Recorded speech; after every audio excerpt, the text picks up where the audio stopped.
Nagbigay ng paglilinaw ang singer at Army reservist na si Ronnie Liang tungkol sa viral video kung saan makikita silang magkasama sa tabing dagat ni former presidential spokesperson Harry Roque.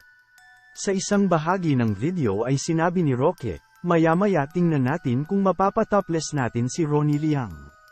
"Ako magtatopless ako." Tumawa lamang ang singer. Ayon kay Ronnie, noong pang July 2022 kinunan ang video kung saan nag-uusap sila ni Roque. As far as I remember, July 2022 yung video na napapanood nyo sa social media na kumakalat kung saan kasama ko ang former presidential spokesperson Attorney Harry Roque. At mapapansin nyo naman sa video na in-interview niya ako or, ginest niya ako sa kanyang vlog. Pero to be clear, wala tayong kaugnayan sa butihing presidential spokesperson. It just happened na nandun po ako bilang isang reservist ng Philippine Army para tumulong sa pag-distribute ng relief goods. At the same time, nakatanggap po tayo ng invitation mula sa local government ng Dinagat Islands Governor Nilo Dimri Jr., saad ni Ronnie nang makausap siya sa isang panayam sa Tender Love and Cakes Restaurant, sa Panay Avenue, Quezon City, Lunes ng gabi, June 24, 2024. Nasa pampang o tabing dagat daw sila noon ni Roque. Lahad ni Ronnie, tinawag ako, "Ronnie, pwede ka bang ma-invite?" Parang ganon. Tayo naman ay accommodating. Mabait naman si Attorney Harry Roque, accommodating. Kaya kahit na, halimbawa, ngayon palang nagkita-kita, ganun na siya talaga magsalita. Hindi lang po sa akin, sa lahat ng tao kasi siya ay ma-PR din naman dahil spokesperson nga. Iyon daw ang unang beses na nakilala ng personal ni Ronnie si Roque.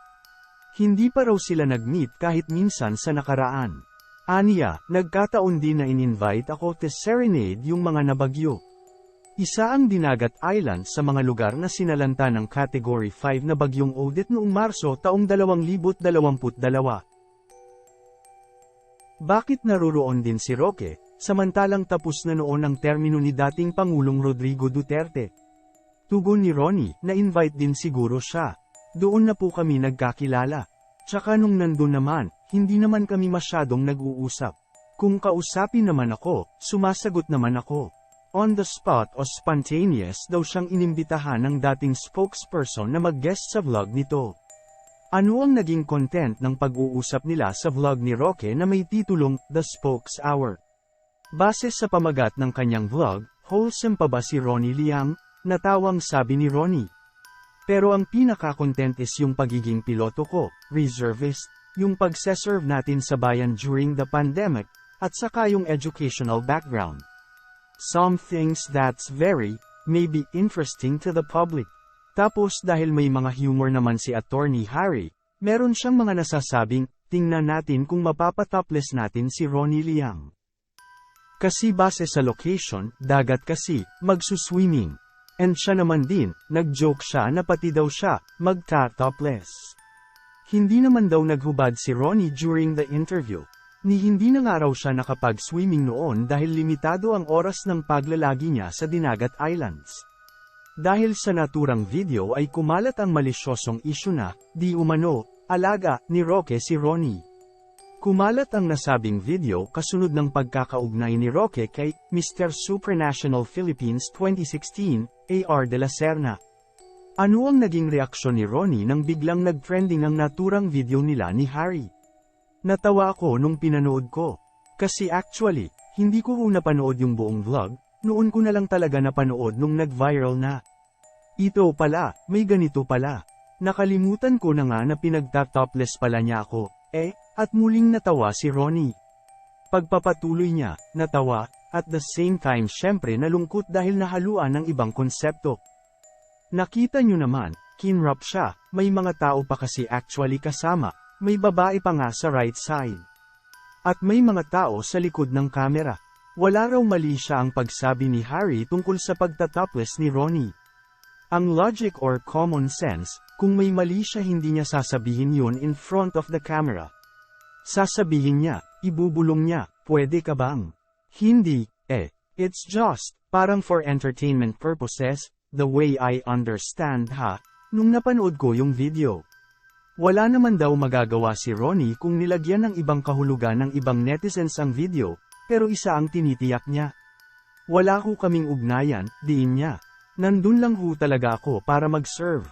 Para mag-volunteer para kantahan yung mga nabagyo, at the same time tumulong mag-distribute ng mga relief goods doon dahil nasalanta talaga ang Dinagat Islands. Matapos ang insidenteng yun ay nagkita raw silang muli ni Roque nang naimbitahan siyang kumanta sa birthday party ng dating presidential spokesperson. Lahad ni Ronnie, kinuha niya yung number ng road manager ko kasi nakita naman niya akong mag-perform, natuwa yung mga tao. Nag-inquire siya sa mga events kung pwede akong ma-invite. I was invited nung birthday niya, ginawa sa clubhouse somewhere. I forgot the name, na kumanta at the same time mag-host. Kailan yun? Hindi ko na humatendaan pero kapapanalo pa lang yata ni na BBM and VP Sara that time. Pagtukoy ni Ronnie kina Pangulong Bongbong Marcos at Vice Presidente Sara Duterte. Ano ang naramdaman niya na nabigyan ng mali siya ang video at ginagawan pa ng meme ng kung sino? Well, natawa ako kasi alam naman nating wala. Number 2, nalungkot dahil may goal yung nag-edit, to-attack someone, nadamay lang ako. Kasi in-edit niya at saka ang haba ng video kung mapapanood nyo, yun lang ang kinat niya. Pero, I do know kung ang purpose is comedy lang or ma-monetize yung Facebook niya, magkaroon ng traction, pero yun. Dagdag pa ni Ronnie, syempre isang karangalan pa rin, that time, na syempre he was still the former presidential spokesperson, in-invite ka to be a guest sa vlog. Nag-reach out ba siya kay Roque o si Roque sa kanya pagputok ng issue? Walang reach out na nangyari. To be honest, at natawa si Ronnie. I was expecting na mauna sana siya na mag-ano kasi siya yung, pero tahimik lang ako dun, hindi ako kumikibo. Sinabi ko lang sa video, gabaha ang guwapa diri Dinagat, na ang ibig sabihin daw ay maraming magandang babae sa Dinagat Islands. Pagpapatuloy pa ni Ronnie, inaasahan ko lang na baka mag-ano ng statement si Sir, kasi alam naman niya na wala, na in-invite niya lang ako mag-guest sa vlog. So I was advised by some people to give statement na. Kasi sabi nga sa universal practice na silence means yes. So, at least, I'm saying no, wala po, non-negative. May mensahe ba siya sa nag-edit ng video? Sana gumawa ka din ng isa pang version naman na ipakita mo yung tunay. Hindi lang yung na-crop, para patas po. Siguro gamitin nyo naman yung music ko na background para ma-promote din, natawang sabi ni Ronnie. Bagong kanta ni Ronnie na available ngayong Hulyo for download at streaming ay ang revival niya ng Himala ng River Maya. Ano naman ang mensahe niya kay Roque? Sir, salamat sa pag-interview, yun lang, salamat po, at muling tumawa si Ronnie. Salamat po, isang karangalan na ma-interview nyo. At thank you for being that accommodating sa amin. Dahil po doon, yun nga, nabigyan kayo ng ibang interpretasyon o ng issue. Pakla pa ng singer, we cannot judge him. Kung sakaling muli siyang imbitahan ni Harry sa vlog nito, papayag ba si Ronnie? If ngayon, hindi muna, sagot niya. Palalamigin muna raw ni Ronnie ang issue. Oo, kasi, tapos idadaan ko sa management para siguro baka pwedeng may honorarium, joke. Pero kung sakaling nga raw may honorarium ay ilalaan niya yon para sa mga batang ipinao-opera niya na may cleft lip, cleft palate o bingot na isa sa mga advokasya ni Ronnie sa kanyang Ronnie Liang Project Ngiti Foundation. Inamin ni Ronnie na nasaktan siya sa pang-iintrigang ang foundation niya ay funded di umano ng opisina ng dating presidential spokesperson. Na hindi naman po, diin niya. Unang-una, unauthorized pa ako na tumanggap ng donation. To be clear, bawal pa po akong tumanggap ng anumang pera o donasyon from anyone. Ang pwede pa lang, kagaya niyan, ang ginagawa ko ay nagpa-fundraise ng concert po ako. Yung mga kinikita ko sa YouTube channel ko, sa Facebook, and portion of my talent fees and royalties from my albums, yun po yung ginagamit kong funds pang opera ng mga batang may